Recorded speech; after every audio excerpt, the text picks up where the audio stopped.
Shalom, selamat malam Bapak Ibu Saudara kasih Tuhan. Senang sekali kita bertemu lagi di ibadah doa malam pada hari ini. Mari kita sebelum kita menyembah Tuhan lebih lagi, kita mau tundukkan kepala sejenak, kita mau siapkan hati kita untuk kita datang pada Tuhan.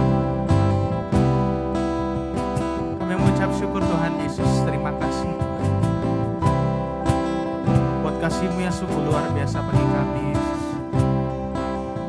Kami masih ada di sini Tuhan pada hari ini Tuhan. Semua karena perkenan-Mu yang sungguh luar biasa bagi kami Tuhan. Terima kasih Bapak, terima kasih. Kami menaikkan ucapan syukur kami Tuhan. Menaikkan pujian sembah kami hanya bagi Engkau. Terima kasih Tuhan, terima kasih.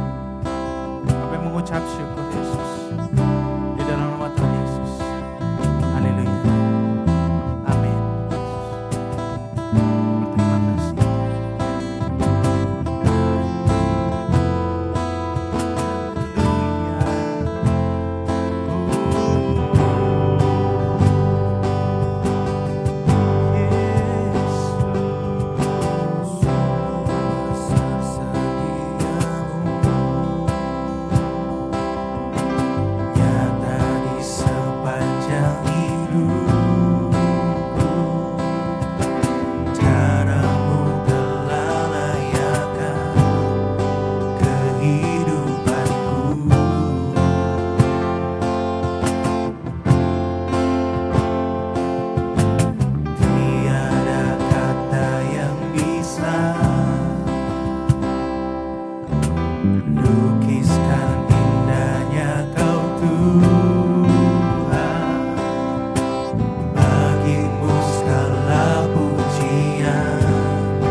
kasih Tuhan, terima kasih. Kenapa kami akan membalas dengan puji dan sembah Engkau Tuhan Yesus. Biar hadirat-Mu yang memenuhi kami Tuhan pada malam hari ini Yesus. Kami yang letih, malas, berbeban berat Tuhan. Kami mendapat kelegaan kepada Engkau Tuhan Yesus. Terima kasih Tuhan. Terima kasih.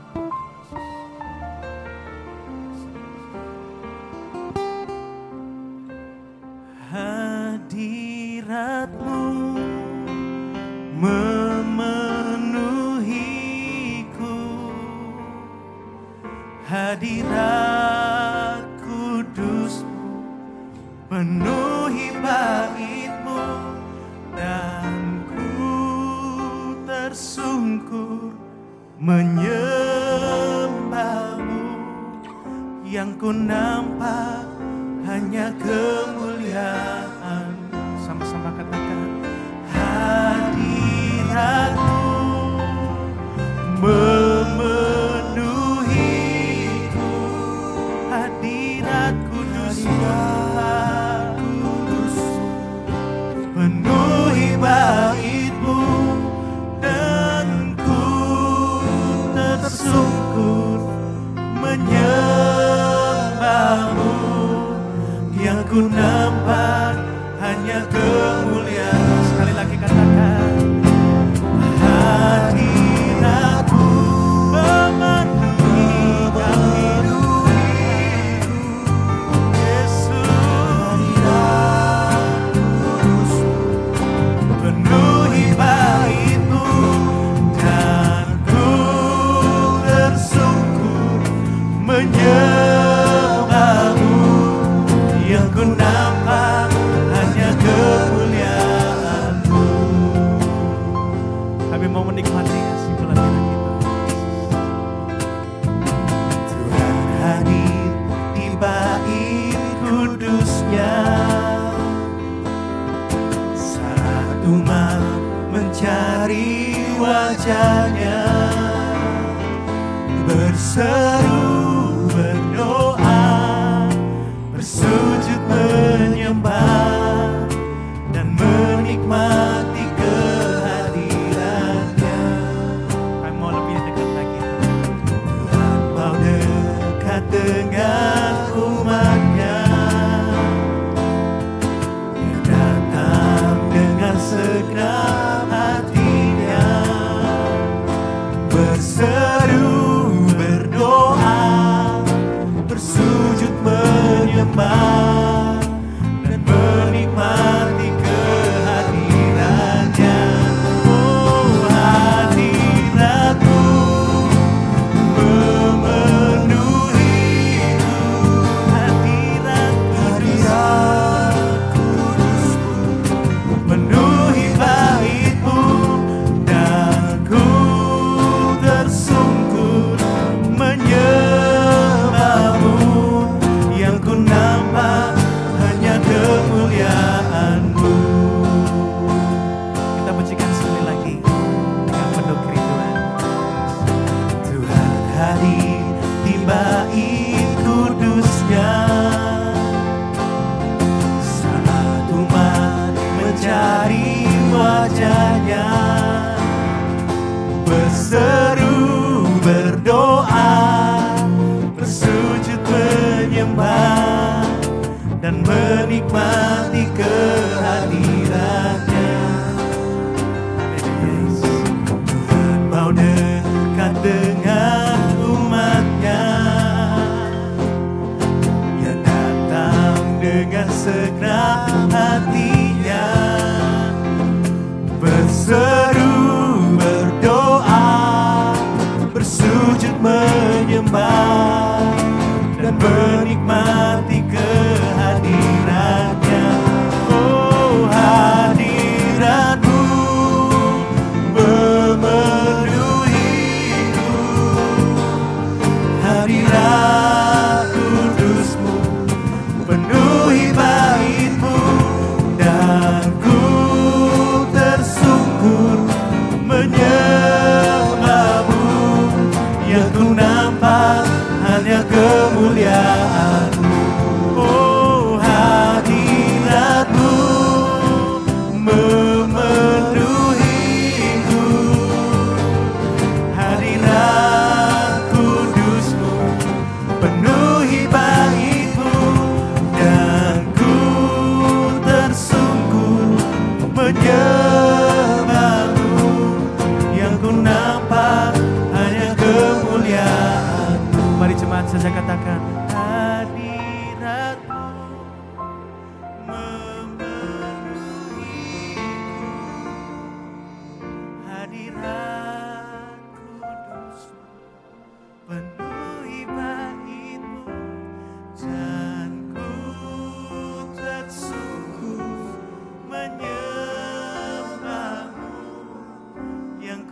hadirat kudus-Mu penuhi bait-Mu, dan ku tersungkur menyembah-Mu. Yang ku nampak hanya kemuliaan-Mu. Oh, hadirat-Mu memenuhiku, hadirat kudus-Mu penuhi bait-Mu, dan ku tersungkur menyembah-Mu. Yang ku nampak hanya kemuliaan-Mu. Yang ku nampak hanya kemuliaan-Mu. Yang ku nampak hanya kemuliaan-Mu.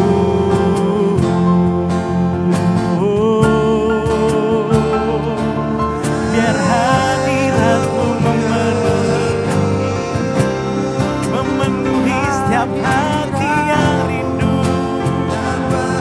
Mari datang kepadanya dengan bersujud, dengan menyembah Tuhan, menaikkan pujian kita yang terbaik pada Tuhan. Terima kasih Tuhan, sungguh baik, Kau teramat baik.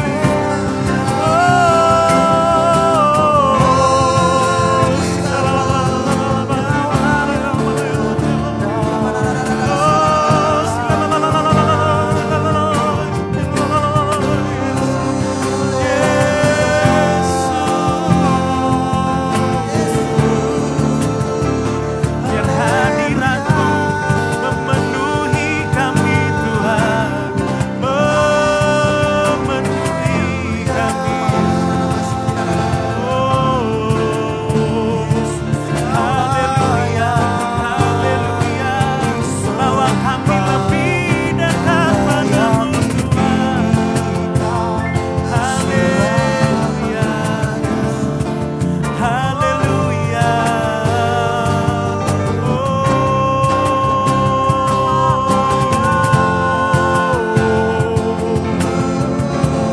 Tanpa-Mu kami bukan siapa-siapa Tuhan Yesus.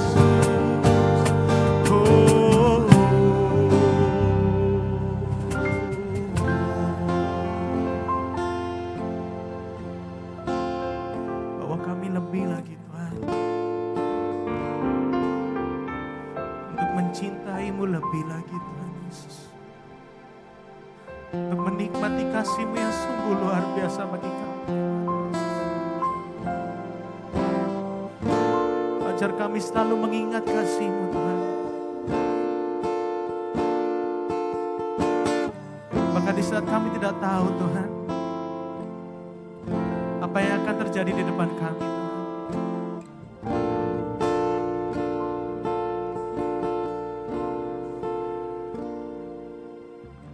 Tapi buat kami mengerti Yesus, bahwa Engkau selalu memegang tangan kami Tuhan Yesus. Engkau selalu menuntun kami Tuhan Yesus. Terima kasih Tuhan Yesus. Terima kasih. Hanya bersama Tuhan Yesus. Bersama-Mu Bapa, ku lewati semua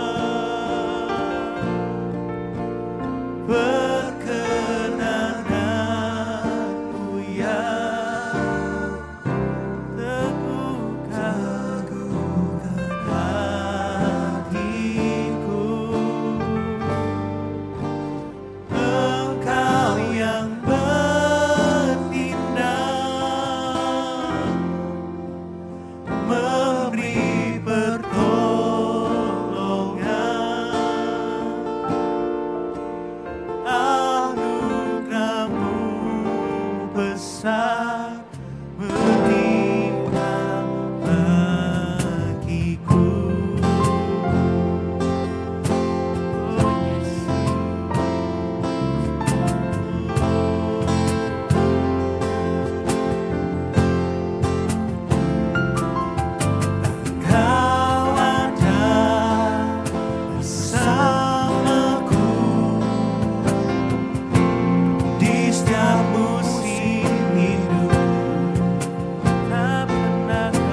setiap musim hidupku.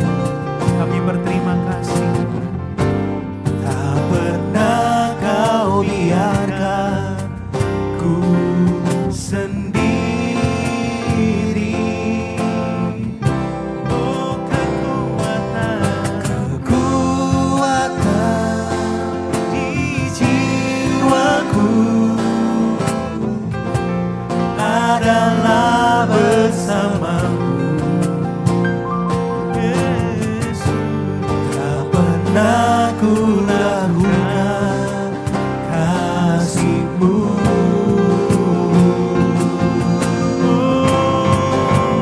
Bersamamu Bapa, ku lewati semua. Perkenananmu yang teguhkan hatiku. Engkau yang bertindak, memberi pertolongan. Anugerah-Mu besar melimpah bagiku. Mari sama-sama katakan.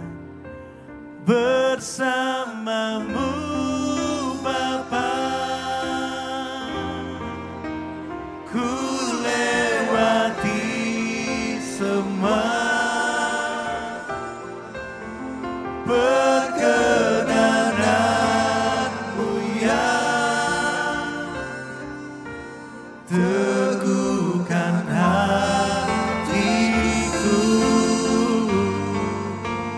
Engkau yang bertindak, Memberi pertolongan.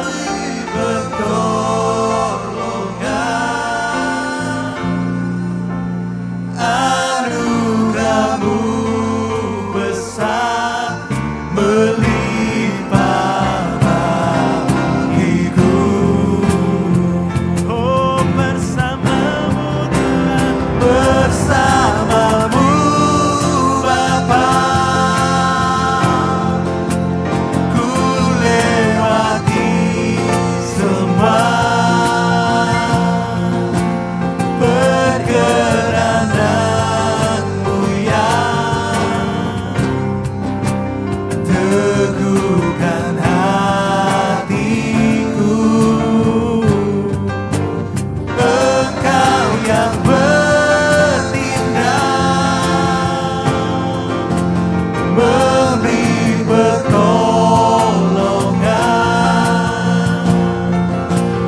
Anugerah-Mu besar melimpah bagiku. Anugerah-Mu besar melimpah bagiku.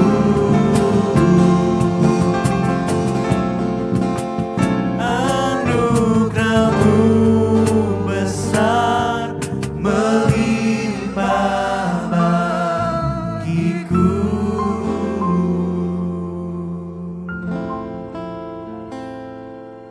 Bapa Surgawi, kami mengucapkan syukur kepadamu buat malam hari ini. Kalau kami ada sampai saat ini, itu semua karena kasih dan kemurahan Tuhan. Kekuatan, kesehatan, dan hidup ini adalah anugerah dari Tuhan sendiri.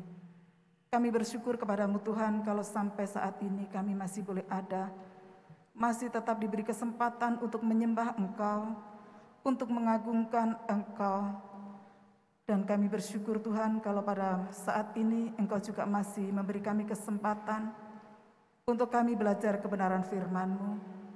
Tuhan, urapilah setiap kami, urapi kami dengan pengertian yang daripada Tuhan, dan buat kami mengerti akan kebenaran firman-Mu Tuhan, sehingga firman-Mu itu yang akan menjadi rema di dalam hidup kami, dan kami hidup di dalam kehendak-Mu. Terima kasih ya Tuhan, terpujilah nama-Mu. Kami siap diberkati dengan kebenaran firman-Mu dan buat kami mengerti. Dalam nama Tuhan Yesus kami berdoa dan kami naikkan syukur kami. Haleluya. Amin. Shalom Bapak, Ibu, dan Saudara yang terkasih dalam Tuhan.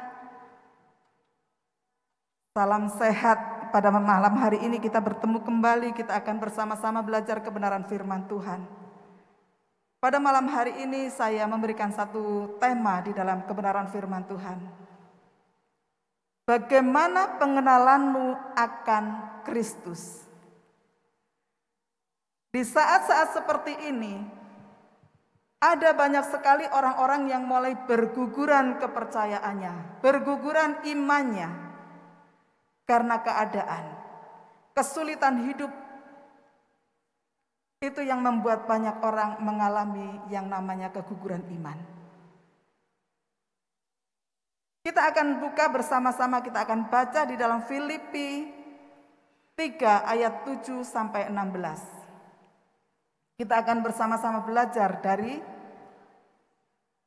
konteks firman Tuhan ini.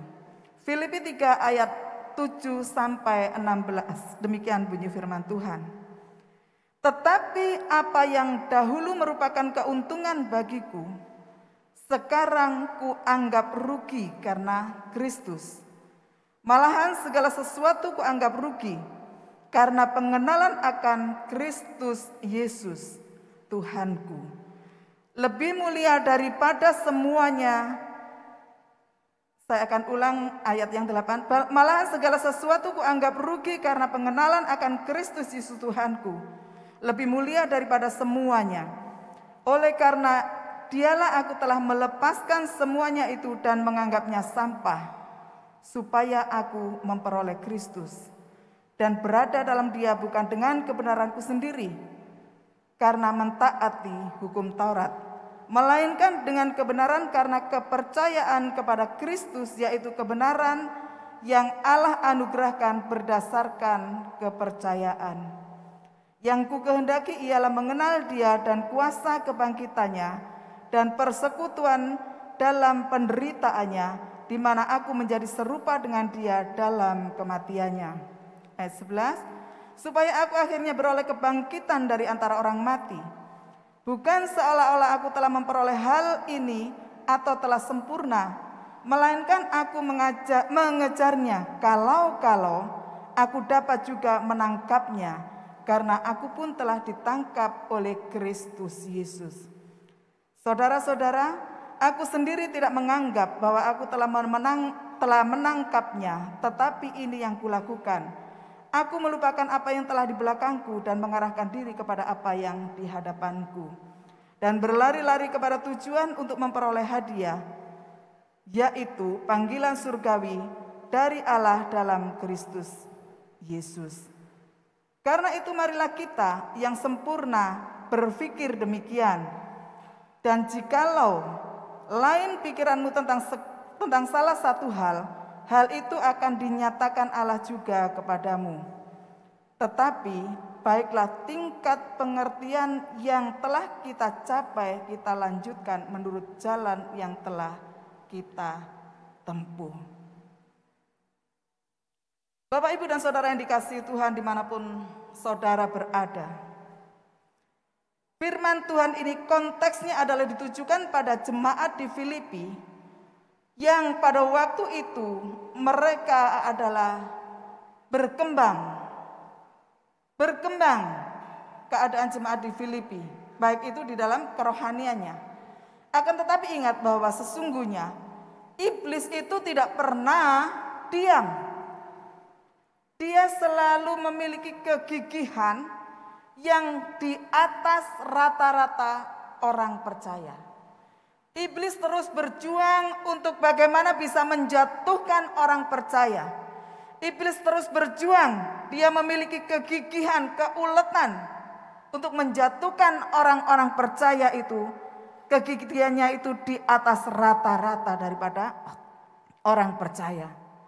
Nah, iblis di dalam menjatuhkan orang percaya, dia tidak menggunakan primbon ataupun alat yang bagaimana, tetapi iblis menggunakan firman Tuhan. Ingat itu. Karena iblis juga tahu firman Tuhan. Ingat bagaimana pada waktu Yesus dicobai, dia dicobai juga dengan firman Tuhan. Nah, apalagi kita anak-anak Tuhan. Nah, karena iblis ini biang di dalam menjatuhkan anak-anak Tuhan, alatnya atau formulasinya itu adalah firman Tuhan. Bagaimana dengan kita? Apakah kita ini sudah benar-benar mengenal Kristus itu di dalam hidup kita? Kalau kita sebagai anak-anak Tuhan mengatakan kita mengenal Kristus, tapi kita malas baca firman Tuhan. Kita malas untuk membaca Alkitab, bagaimana kita bisa mengenal Dia? Sekarang adalah zaman informasi yang sungguh sangat luar biasa pesatnya. Setiap perkembangan informasi itu bisa dengan segera dilihat. Nah, kadang-kadang saya berpikir bagaimana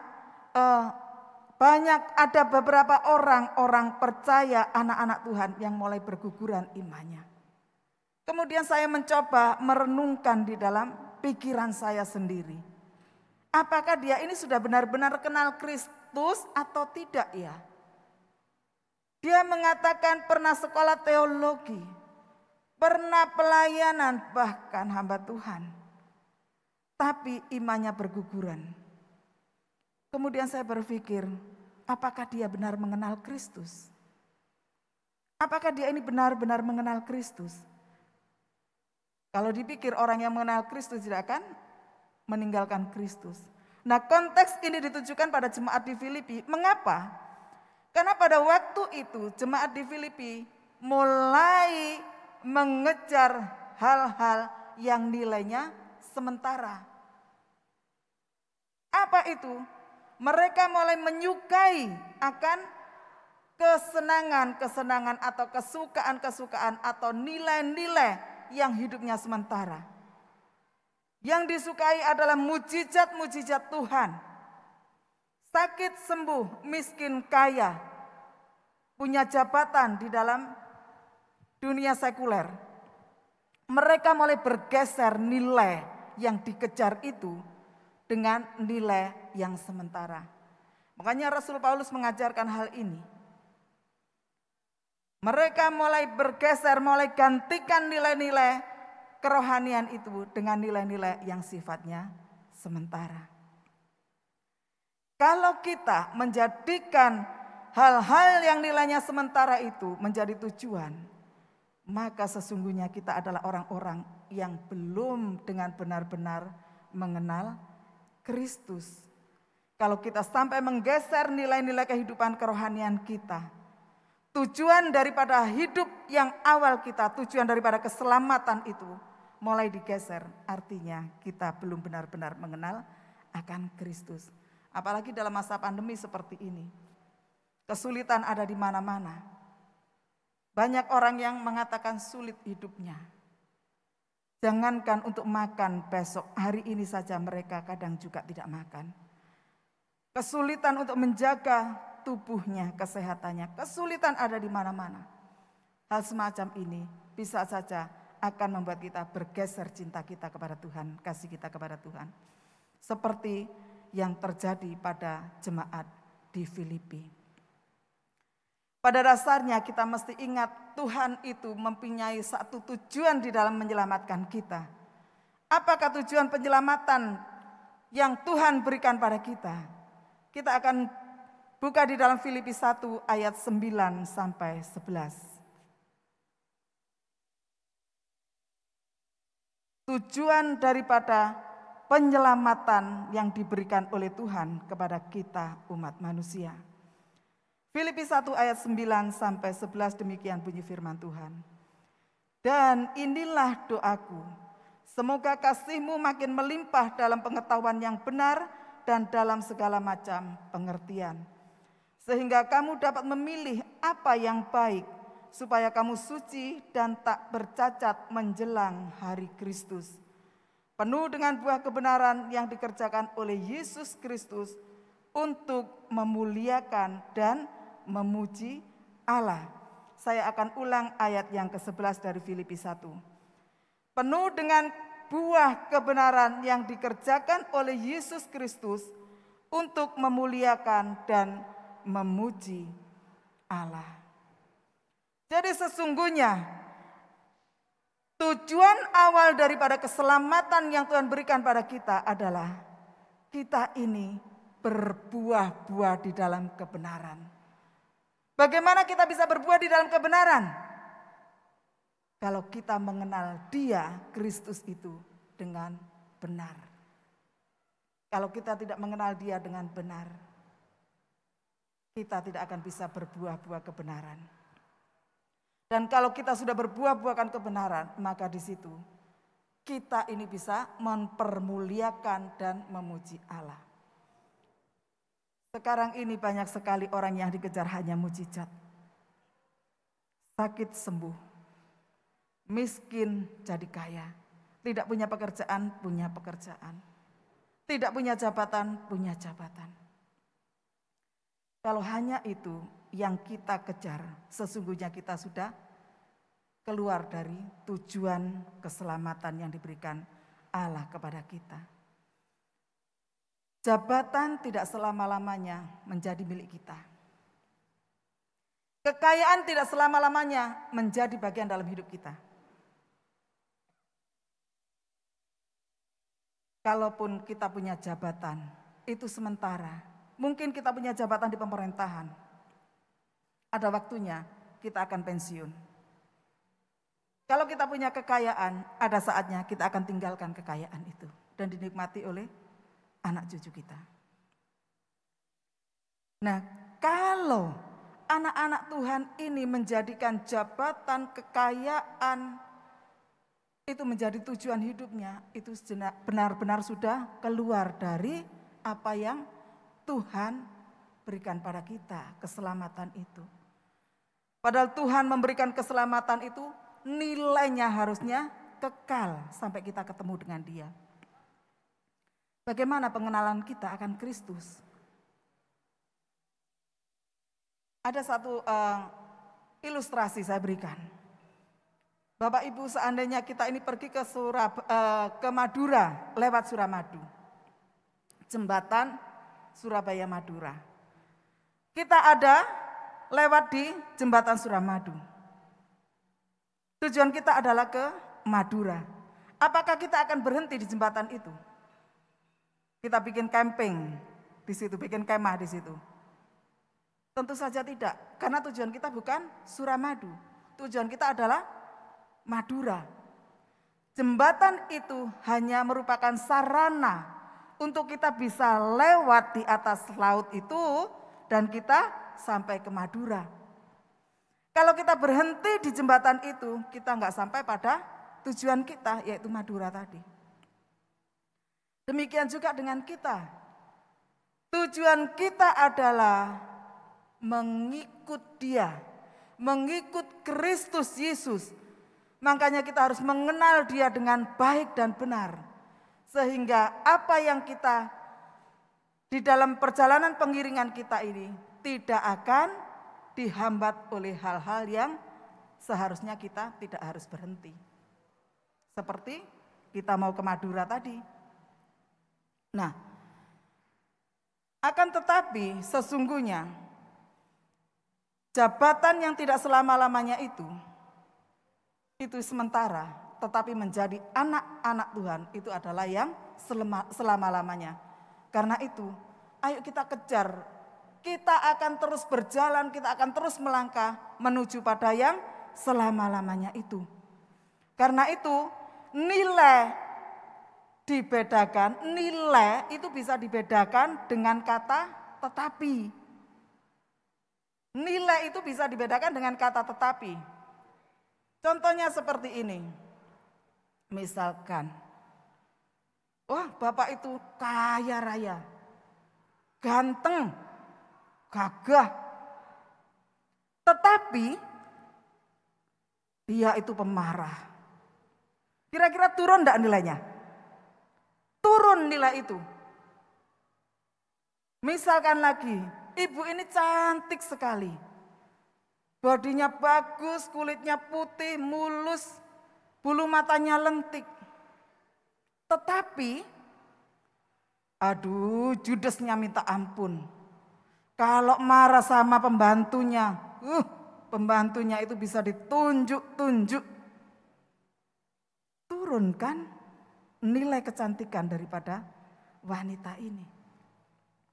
Makanya nilai itu bisa dibedakan dengan kata tetapi. Artinya jabatan, kecantikan, kegantengan, kekayaan itu semuanya tidak ada artinya apa-apa. Namun sesungguhnya hidup benar dan menjadi anak-anak Allah itu adalah yang kekal. Hidup benar itu adalah nilai yang penting sekali di dalam kehidupan anak-anak Tuhan. Maka sekarang bagaimana caranya supaya kita tahu bagaimana caranya supaya kita bisa mencapai garis akhir yang Tuhan kehendaki. Bagaimana caranya supaya kita sampai kepada garis akhir yang Tuhan kehendaki di dalam kehidupan kita ini. Memiliki nilai-nilai sebagai anak-anak Tuhan.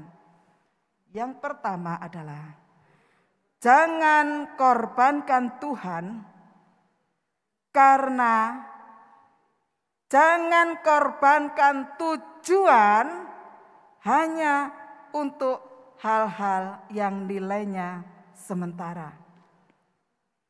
Jangan korbankan tujuan itu. Bapak, Ibu, dan Saudara yang terkasih dimanapun Bapak, Ibu, dan Saudara berada. Seringkali oleh karena hal-hal yang itu kadang membuat kita tertekan, kadang membuat kita ini merasa putus asa, itu kita akhirnya mengorbankan tujuan awal daripada keselamatan yang Tuhan berikan pada kita. Contohnya, karena sakit yang tidak kunjung sembuh, sudah berobat kemana saja, didoakan dengan cara apa saja, tapi sakit tak kunjung datang, sembuh tak kunjung datang. Nah, bagaimana? Apakah kita akan meninggalkan Tuhan karena kita beranggap bahwa Tuhan sudah tidak bisa diharapkan lagi? Ini hanyalah merupakan sub tujuan. Artinya tujuan yang kecil, sub tujuan.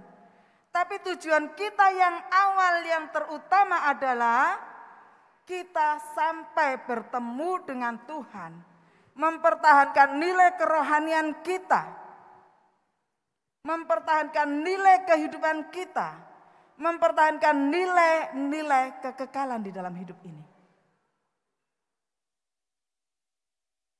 Karena kesulitan, karena masalah suami istri, masalah dengan pasangan hidup, masalah dengan anak, masalah dengan ekonomi. Jangan ini dijadikan sebagai sarana untuk kita berhenti. Karena ini hanya subtujuan itu. Tapi kalau kita mengerti firman Tuhan dan mengenal Kristus itu dengan baik, tentu subtujuan ini tidak akan mengorbankan kita untuk sampai pada tujuan yang awal, yaitu keselamatan dan memuliakan Tuhan. Kita hindari, kita akan kesampingkan subtujuan ini, tetapi kita akan kembali kepada tujuan yang sebenarnya.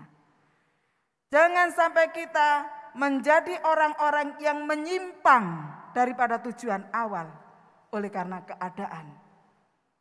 Tetapi biarlah kita akan tetap pada tujuan awal kita, apapun yang terjadi. Yang pertama tadi, jangan sampai kita mengorbankan tujuan hidup kita. Bagaimana caranya? Tentu saja kita harus mengenal Kristus dengan benar. Kalau kita tidak mengenal Kristus dengan benar, itu adalah hal yang mustahil. Apa ciri-cirinya orang mengenal Kristus dengan benar? Mungkin dia adalah kalau menyembah sampai menggetarkan gedung gereja, mungkin. penyembahannya seperti itu. Mungkin dia juga pandai berkhotbah. Kalau saya ini guru sekolah minggu, mungkin saya ini piawai mengajar anak-anak, mungkin.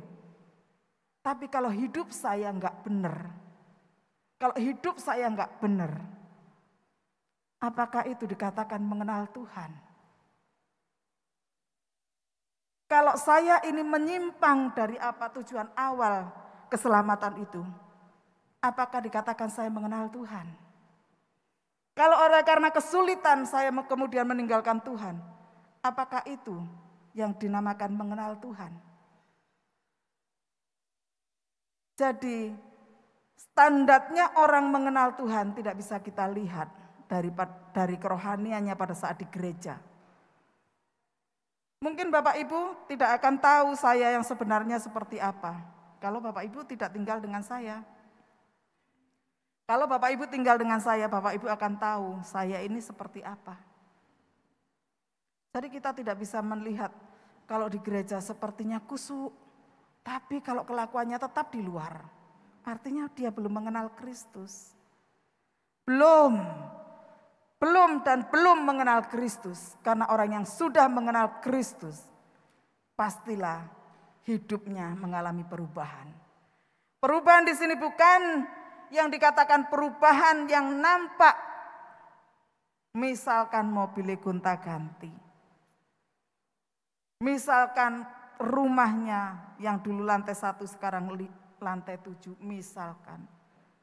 Itu tidak bisa dipakai sebagai standar untuk kita melihat pengenalan orang akan Kristus. Tidak bisa dipakai standar.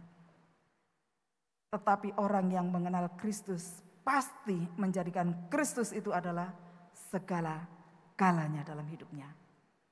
Tidak peduli apapun yang terjadi, tapi dia akan bisa mengatakan bahwa Yesus adalah tujuan hidupku.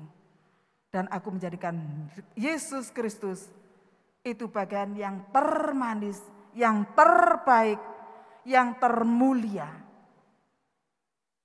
di dalam hidupku. Ini adalah bukti bahwa orang itu memiliki tujuan keselamatan akan hidupnya itu bisa dicapai. Yang pertama tadi, jangan korbankan tujuan. Oleh karena sub tujuan atau masalah-masalah kecil. Saya bisa tadi kasih ilustrasi kalau kita pergi ke Suramadu, ke Madura, kita lewati jembatan Suramadu, kita lewat saja. Karena ini hanya sarana saja. Tapi tujuan adalah tetap ke Madura, seperti itu. Dan yang kedua, jadikan Kristus yang termanis, terbaik, termulia di dalam hidup kita. Filipi 3 ayat 8. Sebab Allah adalah saksiku betapa aku dengan kasih mesra Kristus Yesus merindukan kamu sekalian. Ini adalah Rasul Paulus mengatakan, Allah ini saksiku bahwa aku ini hanya mengasihi Allah saja, mencintai Allah saja. Aku mengenal Dia. Aku mengenal Dia.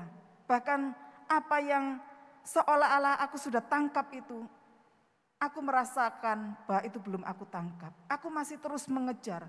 Artinya terus belajar mengenal Kristus. Terus belajar untuk mengenal Kristus. Jangan katakan kalau kita mengenal Kristus, sementara kita jarang baca Alkitab, jarang baca firman Tuhan. Jangan kita katakan kita mengenal Dia. Artinya apa? Jangan tinggalkan Yesus untuk hal-hal yang fana yang akan kita tinggalkan. Jangan hanya mengejar hal-hal yang akan kita tinggalkan. Kesembuhan perlu. Apakah kekristenan anti dengan kesembuhan? Tidak. Kekristenan identik dengan kesembuhan. Harta perlu. Kekristenan tidak hanya berbicara tentang mengejar harta. Itu perlu. Tidak, tapi bukan itu yang menjadi tujuan awal kita. Karena apa? Itu sifatnya sementara. Mujizat terjadi, orang sakit menjadi sembuh. Orang sakit menjadi sembuh. Artinya bahwa orang ini mendapatkan mujizat kesembuhan. Apakah kesembuhannya ini menggagalkan kematiannya? Tidak, Bapak Ibu yang dikasihi Tuhan. Tidak menggagalkan kematian. Tidak ada yang bisa menggagalkan kematian. Tapi kesembuhan ini hanya menunda kematian. Bukan menggagalkan, tapi menunda kematian. Makanya kalau hidup kita hanya bergantung pada mujizat-mujizat yang akan kita tinggalkan, kita sangat rugi besar. Karena nilai yang terbesar daripada keselamatan itu adalah saat kita berjumpa muka dengan Kristus. Kalau kita meninggalkan Kristus hanya karena kita, gengsi kita, karena ambisi kita, kita sangat rugi besar. Karena semuanya yang ada di bumi ini, di dunia ini, nilai apapun itu tidak setinggi dengan nilai pengenalan kita akan Kristus. Dan saya percaya kalau orang mengenal Kristus dengan benar, dia tidak akan mudah mengingkari imannya kepada Kristus. Karena tujuannya sudah jelas. Tujuannya jelas. Karena itu mari kita mengejar akan pengetahuan kita. Mengejar akan pengenalan kita akan Kristus Yesus. Jangan hanya mengejar mujizat-mujizatnya saja. Jangan hanya mengejar mujizat-mujizatnya saja. Karena itu firman Tuhan katakan seperti ini, carilah dahulu kerajaan Allah dan kebenarannya, maka semuanya akan ditambahkan kepadamu. Yang utama di sini adalah carilah dahulu kerajaan Allah dan kebenarannya. Ini yang utama. Yang utama yang harus kita kejar. Maka semuanya akan ditambahkan kepadamu. Apa yang ditambahkan? Kesehatan, mungkin kekayaan, mungkin jabatan. Ini bonusnya. Kalau yang utama kita sudah kejar, maka bonus itu akan mengikuti kita. Kalau kita sudah mengejar yang utama, pengenalan kita akan Kristus, maka kita sudah tidak pikirkan bonus. Bonus itu ngikuti saja, bonus itu ngikuti saja. Sehingga kita tidak menggantungkan hidup kita pada jabatan, pada kekayaan, pada kecantikan, kegantengan mungkin. Tidak. Karena yang utama bagi kita adalah Kristus dan kebenarannya. Itu yang terutama. Karena Tuhan adalah segalanya bagi kita, maka taatilah.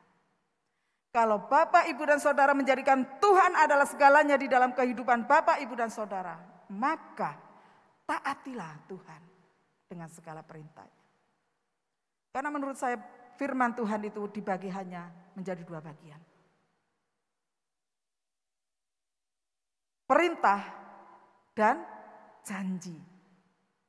Perintah dan janji. Kalau tadi dikatakan carilah dahulu, itu adalah perintah. Carilah dahulu itu adalah perintah. Kalau kita sudah mentaati perintah Tuhan, maka janji itu diberikan pada kita. Kita percaya bahwa Tuhan yang kita sembah, Tuhan yang tidak pernah lalai. Dia tidak pernah lupa. Mungkin kita lupa. Karena kita adalah orang yang belajar terus mentaati firman Tuhan. Mentaati perintah Tuhan. Kita lupa janjinya Tuhan apa. Tapi Tuhan tidak pernah lupa akan janjinya. Tidak akan pernah lupa akan janjinya. Karena itu perintah dan janji. Jangan hanya Bapak Ibu kejar janjinya saja, tagih janjinya saja, diklaim. Kita hanya bisa menjadi orang-orang Kristen, anak-anak Tuhan yang suka klaim. Tuhan janjimu adalah, engkau singkapkan tingkap-tingkap langit. Tetapi kita tidak melakukan perintahnya. Kita klaim janji Tuhan. Kita klaim janji Tuhan. Sudah bayar premi belum? Kan kita kalau klaim asuransi harus bayar premi. Kalau kita nggak bayar premi, kita nggak bisa klaim asuransi. Jangan kita cuma klaim, sementara kita tidak melakukan perintahnya.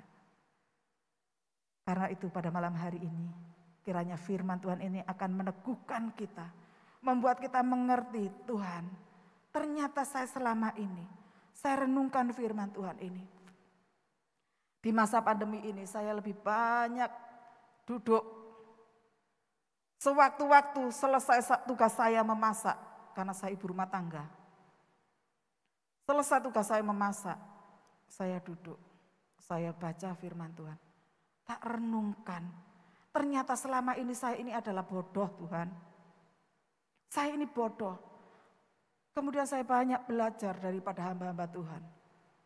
Ternyata selama ini saya bodoh Tuhan. Oh Tuhan, terima kasih buat kesempatan ini. Pandemi ini telah membuat saya banyak belajar akan Engkau. Pandemi ini telah membuat saya untuk saya lebih lagi mengenal Engkau Sang Juru Selamat. Karena Bapak, Ibu dan Saudara dikasih oleh Tuhan, waktu tidak semakin panjang yang kita miliki. Waktu semakin berkurang. Kalau kita tidak mengenal Kristus dengan baik, rugi besar. Karena kita akan masuk di dalam kekekalan, keabadian, dan yang menentukan adalah saat ini. Saya sering sampaikan pada keluarga saya.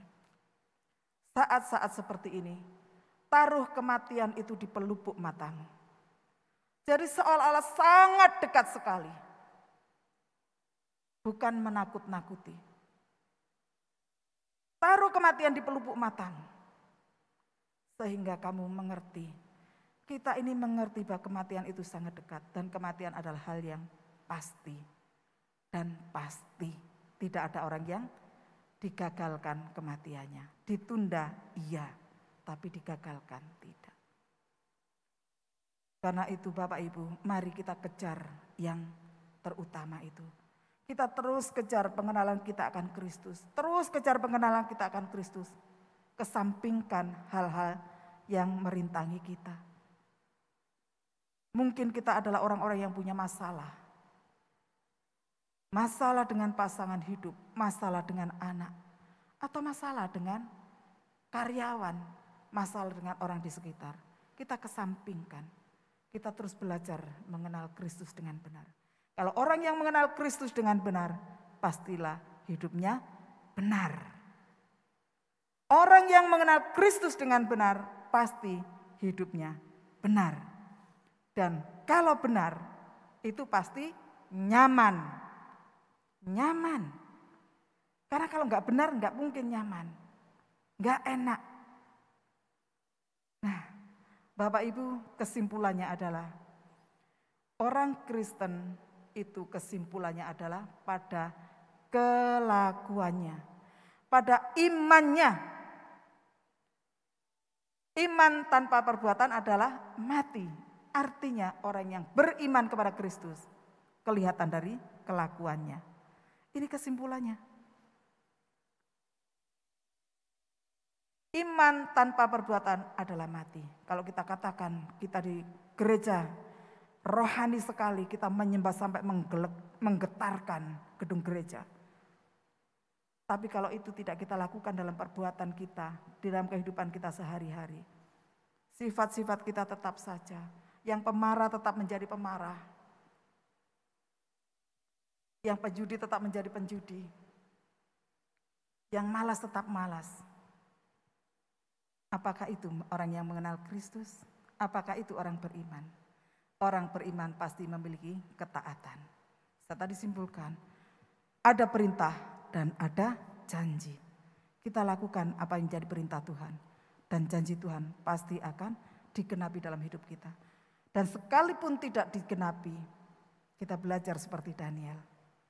Aku tahu ya Tuanku Raja. Jikalau Tuhanku mau, Tuhan bisa menyelamatkan aku. Tapi sekalipun aku tidak diselamatkan, aku tidak akan menyembah ilah atau Allah buatan Tuanku Raja. Mari kita akan melakukan hal itu. Karena itu tadi, kematian itu semakin dekat, kondisi seperti sekarang ini. Kematian itu semakin dekat, saya tidak sedang menakut-nakuti, tetapi ini kenyataan. Ini adalah kenyataan. Kita harus membuka mata kita lebar-lebar. Kenyataan. Jadi bertobatlah. Iman tanpa perbuatan adalah mati. Kekristenan tanpa pertobatan percuma. Percuma.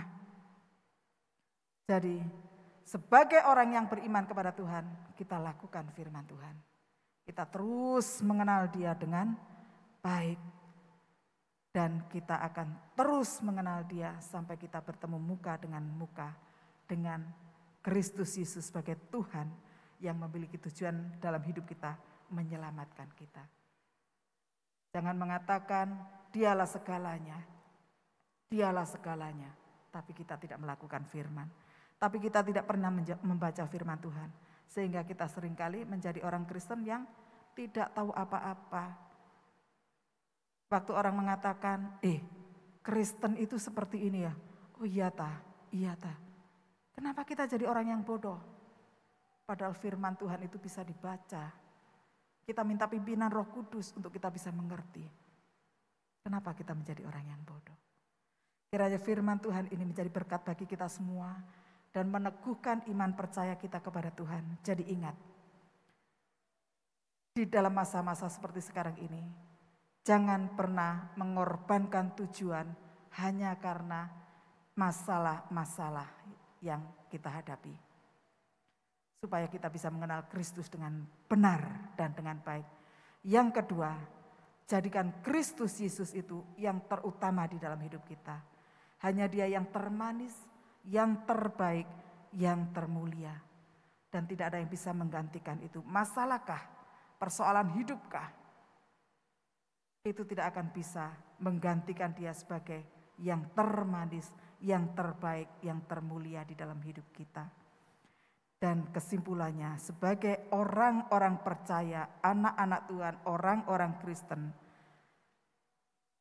kehidupan iman kita ada pada ketaatan kita melakukan firman Tuhan. Ingat bahwa iman tanpa perbuatan adalah mati.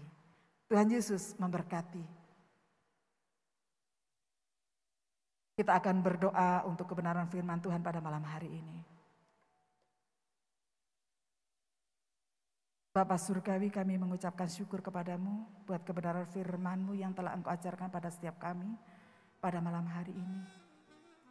Tuhan, kiranya firman-Mu ini akan semakin meneguhkan iman percaya kami kepada Engkau. Bahwa sesungguhnya kami harus menjadi orang-orang Kristen, anak-anak Tuhan yang terus-menerus untuk semakin mengenal Engkau.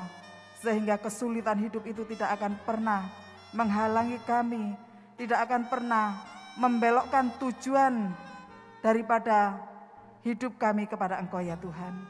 Terima kasih buat kebenaran firman-Mu Tuhan. Kiranya firman-Mu ini yang akan meneguhkan kami dan dan kami bersepakat untuk kami tetap percaya kepada Engkau saja Tuhan. Kiranya firman-Mu itu menjadi rema di dalam kehidupan kami. Firman yang hidup itu yang tidak akan pernah kembali dengan sia-sia. Itu yang akan menjadi rema dan akan kami lakukan di dalam kehidupan kami sehari-hari. Terima kasih Tuhan buat kebenaran firman-Mu. Engkau akan memberkati kami semuanya dengan iman percaya yang teguh kepada Engkau sampai Engkau datang memanggil kami Tuhan. Terima kasih Tuhan, terpujilah nama-Mu di dalam Yesus Kristus Tuhan. Kami berdoa dan kami naikkan syukur kami. Haleluya. Amin.